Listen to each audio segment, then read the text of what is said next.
Welcome, ladies and gentlemen, to Commodity TV in a new edition of our online interview series. This interview is produced on behalf of and paid for IsoEnergy. Yeah, and as said, we want to get an update from IsoEnergy also on the World Nuclear Association meeting last week in London. And we have Phil Williams here, the CEO of the company. Good morning to Canada. How are you, Phil? Good to see you. Yeah, I'm well. Good morning to you.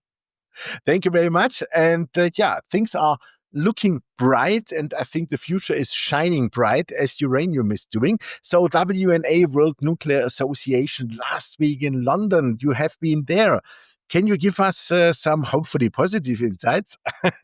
Yeah, no, 100%. So, look, this is, as you say, this is the annual World Nuclear Association conference.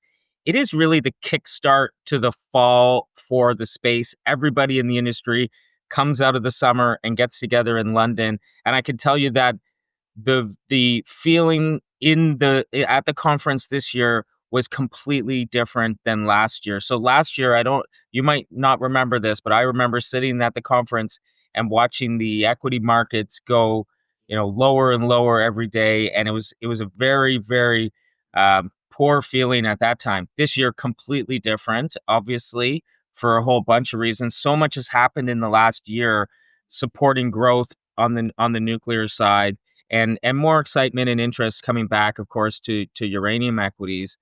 This conference, so they moved the conference this year to a different venue to accommodate a much larger audience, the largest audience that they've ever had. And I think one of the things, to tell people that one of the standouts, one of the things that was getting a lot of buzz at the conference was that this year Microsoft became a member of the World Nuclear Association and was a participant in the conference. I think that really speaks to what's happened over the last year in terms of tech companies recognizing the importance of nuclear power for particularly growing out their data centers and their hyperscalers. hmm Yeah, I mean, data centers, hyperscalers, etc. That is all, I would say, all the time in the media. But I think, have you also had some, let's say, talks or presentations, for example, about India, because they want to grow their nuclear power, I think, by 13 times by 2040. We heard also about Italy's coming back, Turkey is building. And I think I read in the WNA's report that alone this year, I think 12 nuclear power plants go online, 11 this year, and next year again 12 in China, in Bangladesh, etc. What is the mode here worldwide with new power plants? And also, in addition, what would be really of interest to me is what's about the SMRs? Because I think nobody really calculated the demand from them so far. Yeah. Well, listen, and all of those people you're talking about were at the conference. They were running around talking about their plans, talking to the people in the fuel cycle to secure fuel and the conversion and enrichment services. But I think the important thing, and really to come to answer the question sort of numerically, is every other year the WNA produces their supply and demand report, and Mhm. it is a 300-page document which goes through first principles from the ground up, supply and demand, Mhm. and it's a really watched report, and it's important for all parts of the industry to understand where it's going. And it was spectacular this year. Every demand case scenario, and they do a 3-case scenario, low, reference, and high case. Every scenario for demand was up and up significantly. In the reference case, and just to give you an example, in the reference case, the demand for uranium or for nuclear power is expected to more than double by 2040. Mhm. And and that has enormous implications for uranium. And we can talk about that separately, but just on the demand side.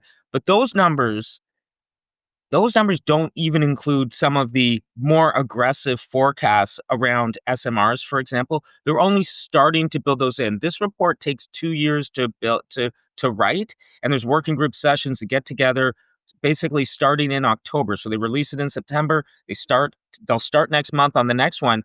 And so a lot of all the new information and new demand that we're seeing and growth in SMRs wasn't even yet factored in. But still, we have a doubling of requirements by 2040 expected in the base case. So it's pretty exciting.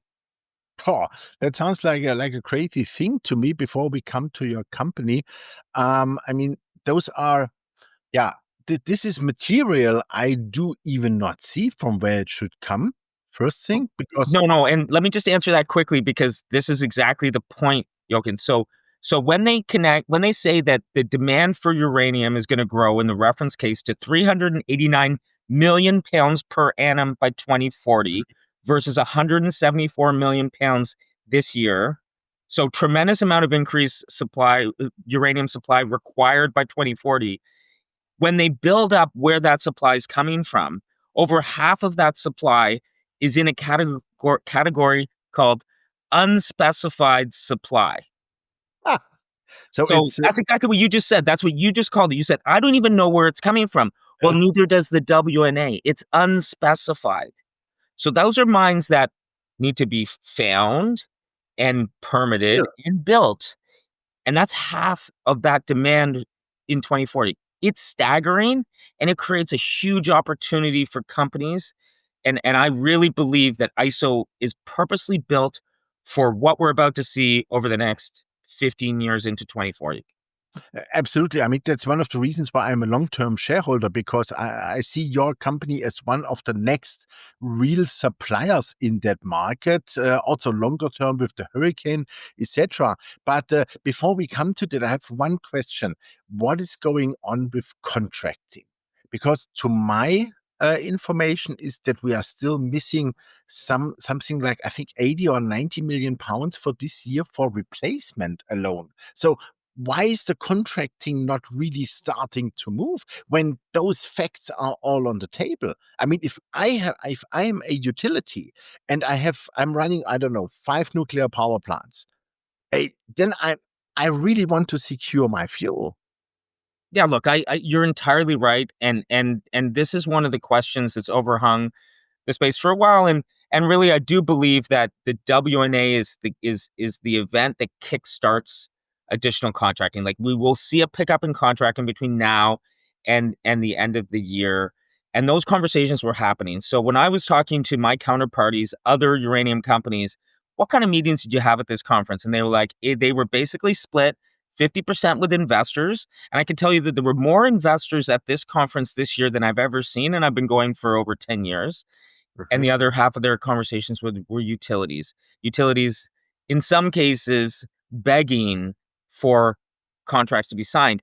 But part of it is like, so it's not just and so then there's another level to it, Jochen, which I think is a bit misunderstood about the contracting side, is that not all contracts are reported in the traditional sort of uh-huh, sources that you would get. So there are contracts being written and entered into that you're not aware of because they're not being disclosed through traditional channels.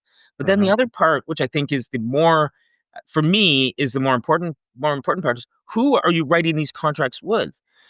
Even if the utilities wanted to sign contracts, who are the counterparties? Cameco sold they have longer term ability to sign contracts, but they have a lot of contracts already signed. So if you mhm, need material in the relatively short term, there's not a lot of people to choose from that aren't already fully contracted. mhm. But this is something I think that is going to come to the fore over the next couple of months, and certainly before the end of the year, we're going to see an uptake in contracting.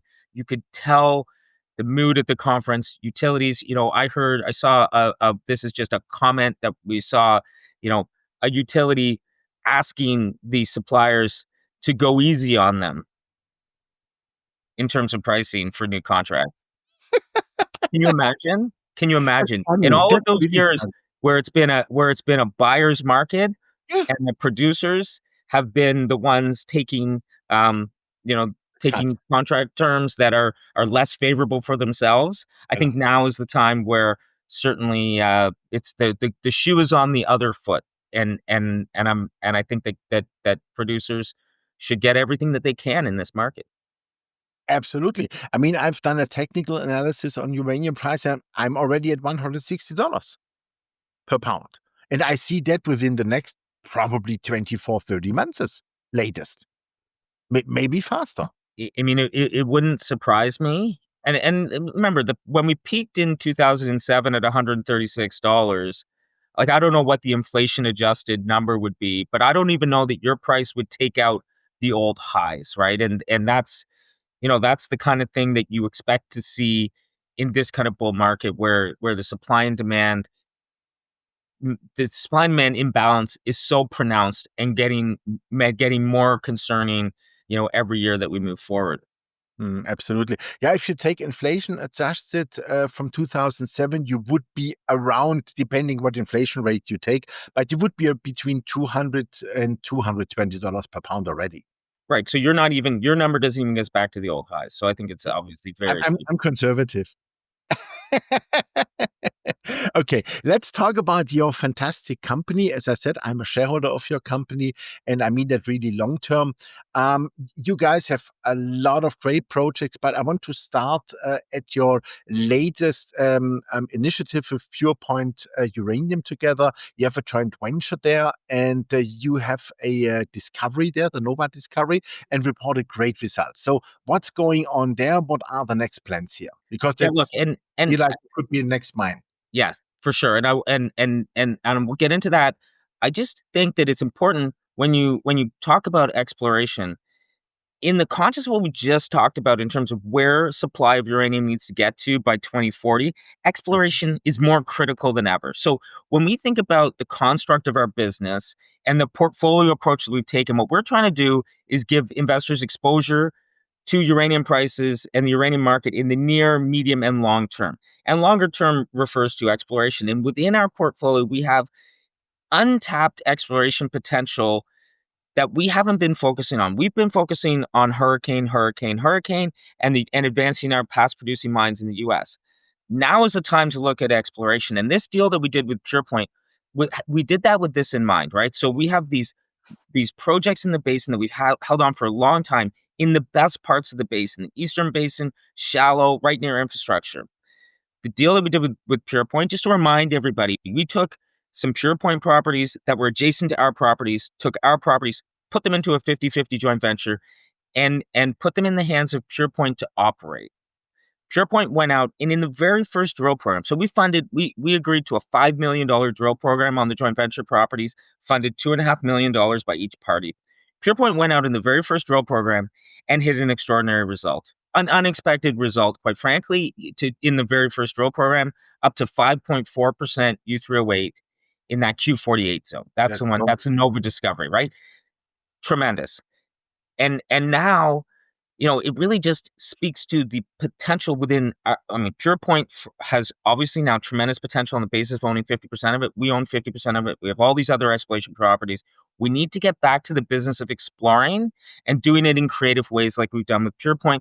What's next there? PurePoint just closed a financing. I think they raised around $6 million to keep funding this summer's program, but we're really looking ahead to the winter where we can get back into that zone where there's kilometers of untested strike potential and really go after it. So it's very exciting. PurePoint's fully funded. We're obviously fully funded.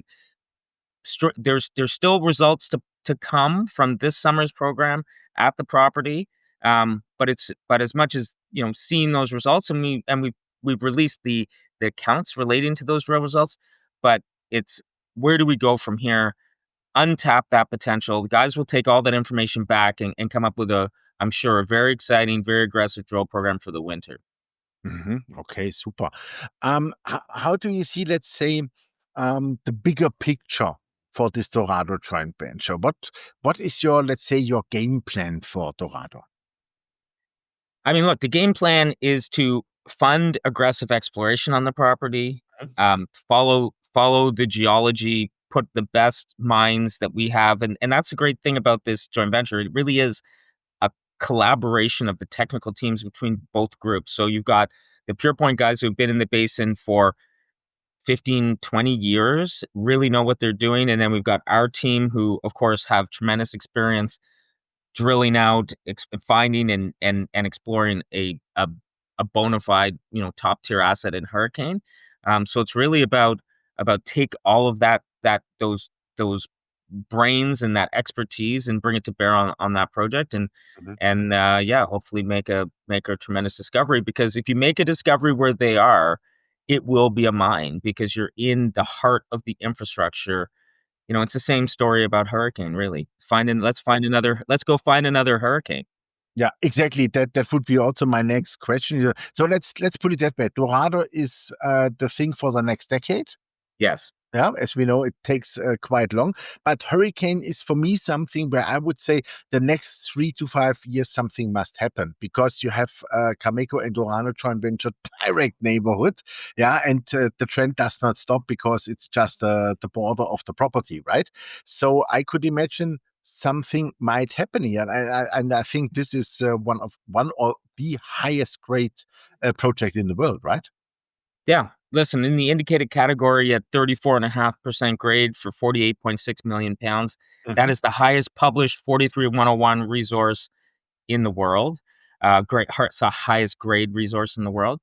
Um, and as you point out, the resource continues on to the Dawn Lake property owned by Cameco and Orano in a joint venture.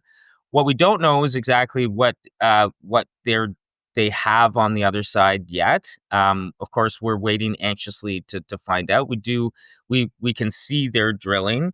They had 2 rigs on the property all summer, drilling aggressively. Um, again, without knowing specifically, it's clear they're onto something, and something significant.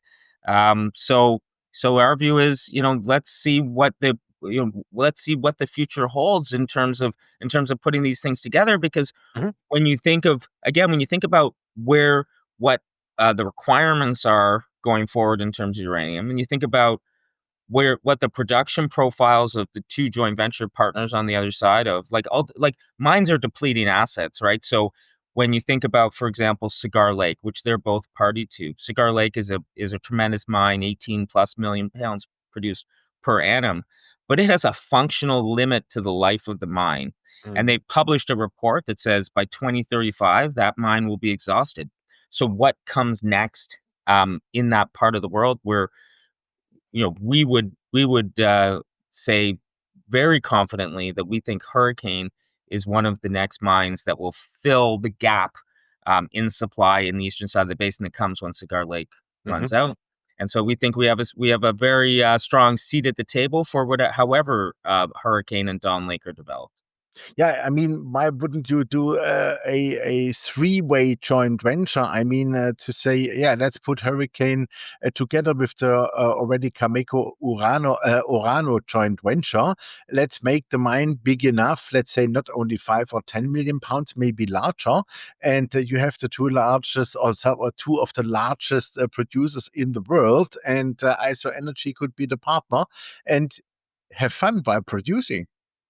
Sounds like a great idea. And of course, Yogan, that is the obvious way that we'd move this forward, and it's the precedent, right? So whether it's Cigar Lake or MacArthur River, the 2 largest mines in the world in the eastern side of the Athabasca, with those 2 joint venture partners involved, there's a third partner in both of those, and so it's very standard that you would form a multi-party joint venture to develop these projects, and so it makes a lot of sense. And I think the great thing for us as we think about that is we are well financed and we have significant access to capital. So if we did end up in a joint venture, we are very, very confident that we'd be able to fund our share of it, and therefore get our product, our percentage of the product when the mine turns on. But a collaboration makes a ton of sense. Yeah, absolutely. But still, this would be something easily 5 years from here, probably, because it takes long with the permitting. Or do you feel now also in Canada, in Saskatchewan, that there might be an acceleration in permitting and, yeah, let's say, pedal to the metal to really full speed new mines, Yeah, as look, they are doing, for example, I think it was Quebec for gold, etc. Ontario is moving forward. What I read this week already in the press, so that could happen for uranium also, right? I think it could. I mean, I don't want to politicize this Yeah. conversation, but the current government in Canada has uh, has a mandate to Hmm. to approve and move significant projects ahead faster. And there was a article published in one of our newspapers the other day, the Globe and Mail, which referenced a list of key important projects for the country to get behind and more rapidly approve. One of Mhm. them was a uranium project. It was NextGen's Rook Mhm. One project, the Arrow deposit, of course, which is in the final steps of permitting. What we haven't seen is that actually manifest in faster permitting timetables. Mhm. Okay. There are two projects in the basin that are in that final stages of getting the CNSC approval. That's NextGen's project and Denison's project. Those projects should both be permitted by, say, the first quarter of next year. And I think possibly that will pave the way for accelerated permitting going forward. What I would point out, though, was we think about permitting hurricane, is we're permitting a mine in a and not a mill as well. And so there's something that there's a lower threshold for that, or maybe not threshold. The thresholds are the same in terms of environmental coverage that you need to have, but in terms of time, you might be able to accelerate the process. Particularly again, if the government really does step up and say, let's move things forward. And let's be clear, it's not the provincial government. The Saskatchewan is one of the best mining jurisdictions in the world. The provincial permit for NextGen, for example, was received years ago. It's the Mhm. federal permitting that needs to catch up. Okay. And I think maybe these two projects, when they get their permits, that will sort of remove a bit of a logjam and let the next wave of projects get permitted a little bit faster. Okay, super. Then let's move to the US because I think the US are really speeding up mining, new mines, and permitting. So you have Tony M, Danaros, Rim, Sage Plain. Those are all old mines or places which will be brought, not can be brought, will be brought by you into production. So what's the status there? When will we see from which mine the first production you could imagine? Yeah, look, so those projects, as you point out, were past producing mines. When they were in production historically, in aggregate, they would have produced over 1 million pounds. Mhm. So our production profile in the United States and what our game plan is to get back up to get to 1 million pounds of US domestic production. And that would put us in pretty significant category relative to our peers. Names your viewers might be familiar with who are out restarting past producing mines as well. What we think the first mine that will come off and get into production will be Tony M. Spoken about it quite a bit. This project has significant infrastructure already in place. It's got its permits in place. There's almost a 10 million pound resource in place. And by the way, we think there's exploration potential there. We're going to announce a drill program at an adjacent property in a couple of weeks. So we're going to get started here in the fall. That project, we are about to launch a process of doing a bulk sample. Mhm. So going in and remember, and we talked about this in the past, but remember, we opened up that mine after over 10 years of being shut. We opened it up, great condition. I encourage viewers to go on our website and look at some of the pictures and videos Yeah, of the just mine itself. It's yeah. it is in good condition. We can go in and mine tomorrow. So let's go take a bulk sample, do some trial mining, take the material down the road to Energy Fuels' White Mesa Mill, have it processed, recover the uranium, and really just wrap our heads around getting into mining. And by the way, we'll get a lot of important information about costs and mining rates and trucking, etc. That will be important for us in ultimately making a decision to turn the mine back on at the full scale. But look, I think time is our friend here. The price of uranium is only going higher. Our competitors, there a number of our peers have moved their projects ahead and stumbled. And I'm not trying to denigrate any of our peers. Uranium mining is a hard business. And rushing to mine where prices are in this at this level, mid 70s and low 80s for term contracts, we see a lot of upside. To your point, if the price of uranium is going to $160, why would you start producing now versus what our business plan is to be ready. Let's get the mines to the point where we can effectively snap our fingers and be into production. And let's snap our fingers at the time that we can optimize the amount of money that we're going to make from that, maximize our cash flow and our returns to shareholders. So that's really how we are moving those projects ahead. again, they are fully built. The capex is very low to move them back into production. Mhm. We're doing the work to be ready, but in terms of making that decision, we're gonna choose the optimum time. The mill is up and running and doing fantastically. Energy Fuels is Mhm. hitting the ball out of the Great park company, yeah. Mhm. 100%, and they're ready for our orb if, as, and when we want to send it down there. Mhm, okay. So Tony M would be the first one. You said you want to be ready to, let's say, really turn the key. Are still missing any permits, environmental stuff, or are you really in the position that you can say, okay, hey, listen, Tony M, we can start within whatever, 3 months, 6 months, but Danaros Rim, Sage Plane, we need maybe to purchase some more machinery or whatever. But we can say in approximately 1 year or 18 months, also those three other mines can be brought in production, and toll milling of all four mines is at White Mesa, right?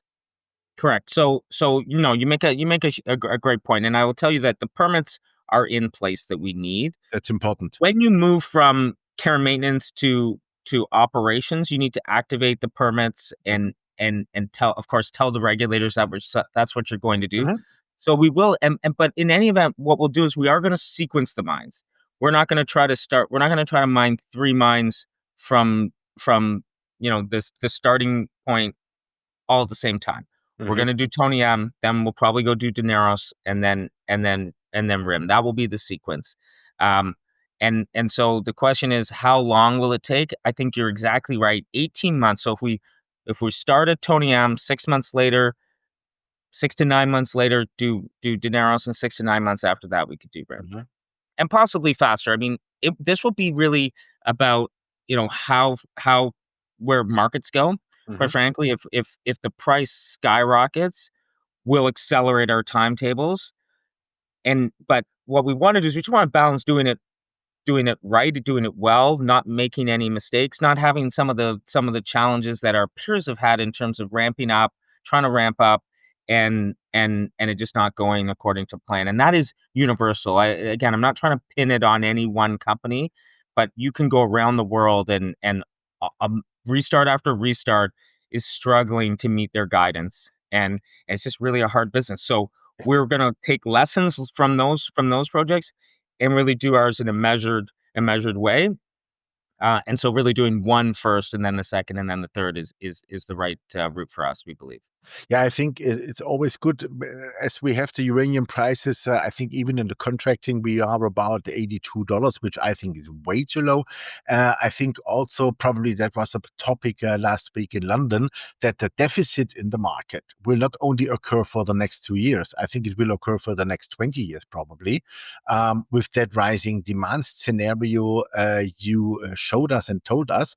And so, to my understanding, is it's better to avoid the faults later, do them now, train on it, and then when uranium is at 110, 120, let's get started, because this could happen quite fast, right? Exactly. Yeah. Exactly. Yeah. You've captured it entirely right. That's exactly our strategy. And it's really just about execution Mhm. and market timing. Mhm. And I think we're in a very good position. We have a great team of guys on the ground. We've got significant financial resources and great backing to Mhm. support us. So we're in great shape. And then, beyond Tony M and the mines in Utah, beyond Hurricane, we have this pipe portfolio of projects, significant resources, tremendous exploration upside for the long term, and we're continuing to work away at those projects. Mhm. And even more so now, I'm more convinced than ever, thanks to this W&A last week, that this business over the long term will do extremely well, and all of our assets, quite frankly, will have a role to play in future supply of uranium Yeah. to meet that massive deficit that's coming, or Mhm. I mean, the deficit. There's deficits here, as you said, point out, but the deficit that is coming is like a tsunami, and it will need every pound available to be filled, and we have a lot of them. Mhm. Absolutely. I always compare the uranium deficit with the silver deficit, because this is the same thing what we see. And what I want to talk now is about, and let's stay in the US, Coles Hill. I think this is something there was not a lot talked about so far, but I think that could be one of the real jokers for the next 5 to 10 years for your company. Yeah, listen, then that's exactly where I was going at in my last comment, Jochen. Like all of the pounds will be needed, but when you have the largest uranium resource in the United States, like its importance is only increasing every day, and it's getting noticed by um, people in the federal government, in the state government, Mhm, and in the industry at large. And so, yeah, we believe firmly that Coles Hill is going to be a marquee asset, mhm, um, and we're the right team to shepherd that. We are, yes, as you point out, we're not spending a lot of time and energy talking about it, but there is work happening in the background. We're getting ready. We're positioning the asset among the important people in the various administrations in order to get support for it to move ahead. Because there's only one project in the country that can really make a significant dent in the annual requirements for uranium in the United States, and that's Coles Hill. And that's at current levels. Imagine uranium demand tripling in the United States, nuclear power tripling and uranium demand tripling. mhm. And the domestic production will just not be there without Coles Hill. Absolutely. I think uranium from the US for the US, that's the key for the future.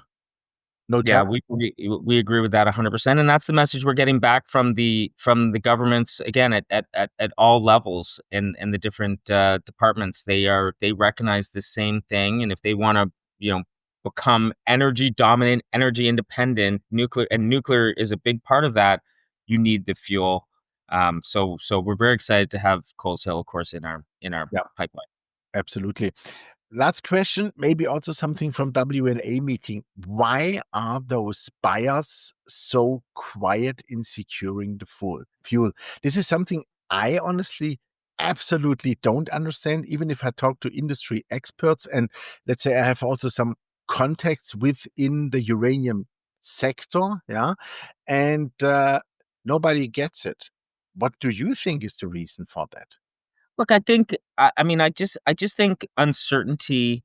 So first of all, the fuel buyers, they're just not entrepreneurial by nature. They're not like you and I, right? And they see it coming, but at the same time, they're not paid to take a big risk, right?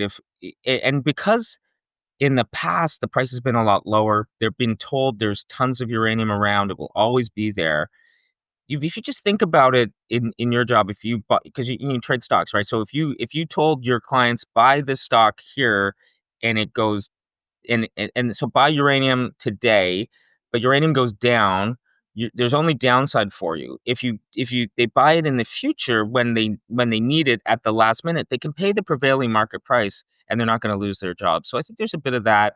Mm, Um, and I think they're just used to doing things. They're used to being in control, in charge, and have all the power in the um, in the dynamic between themselves and the producers. I think that's changing, and they're like a lot of industries. They're sort of waiting for someone to lead and sort of break through the wall and start contracting, and then they'll all break through, and it will be a tidal wave of buying that will come in. So. Um, we're pretty relaxed. It's coming. You can't. The numbers do not lie. The report does not lie, and this report, I believe, will be a wake up call to those buyers. Get off your chairs and get out there and sign some contracts. Come talk to us. We're open and ready to do business as long as we can preserve as much upside and yeah. as we can in terms of prices for our shareholders, because we have valuable assets that we need to maximize. Mhm. Yeah, honestly, to me, it's a little bit like the race, not about the price only, but I think about the security that you really get the material. Because when is a nuclear power plant the most expensive?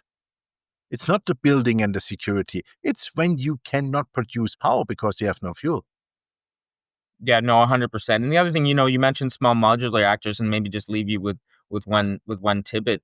The small modular reactors, they fuel themselves in a different fashion, right? They fuel upfront for many years, could be 5, 10, even 20 years. Mhm. So when those start to come on, like that demand, that's a lot of demand that will come on earlier than expected. So it will change the traditional way that people think about, you know, loads and reloads of the reactors, and it'll bring a tremendous amount of demand forward. And so there could be a structural lift to the demand. Now, so it will be lumpy depending on how the SMRs come in, but I think it's something that people will start thinking about more and more. And in this report, SMRs were being talked about, but I don't think the full impact of what we've seen, particularly in the last year, in terms of people talking about SMRs, all the funding going into the reactor companies, I don't think that will be really in the report till next year. So I'm pretty excited to see, or sorry, in 2 years. So let's talk again in 2 years. I mean, we're going to talk a lot more in between now and then, but in 2 years, and then we can compare the numbers from this report for 2 years. I think it'll be staggering. Yeah, absolutely. No, I see it the same way, and it looks to me like that your company is on the right path, in the right countries, meaning the US and Canada, but also you are in Australia, of course, but that is also the longer term future. So I would say, Phil, 36 minutes. This was really fantastic, very interesting. Thank you very much for your valued time. And we wish you lots of success. And I think you guys are doing a fantastic job. Thank you. Yeah, thanks, Jürgen. Always great talking. Yeah, great talking to you. Thank you. Yeah, ladies and gentlemen, that was Phil Williams, the CEO of IsoEnergy. And you heard it. Things are going really the smooth and very nice way. And as you heard from his report from the World Nuclear Association, I think now this is the wake-up call for the market, for the buyers of the utilities, but also for the market itself, because there is a deficit. The deficit will stay. And this is not only for 1 or 2 years. Believe me, this is for the next 15 to 20 years. And uranium prices can only go one way, and this is up. The question is how high they are going. And I must say, IsoEnergy, with the 4 mines in the US, plus a lot of upside with Coles Hill in the US, and also in Saskatchewan, next to Cameco and Orano with Hurricane. This is the perfect mixture, the perfect scenario to really participate in this uranium bull market, which has started. And to be honest, our price target for IsoEnergy is already now at 24 Canadian dollars. This is what our point and figure chart is saying. But if uranium prices move to that $160 per pound, what I have calculated through my point and figure charts, I would say the ISO can go much, much higher, probably easily to the $40 to $50. So this is a great company, lots of cash in the bank, production ready, I would call it. And you really should consider this great company in your portfolio. So thanks for watching us, and bye-bye from Switzerland.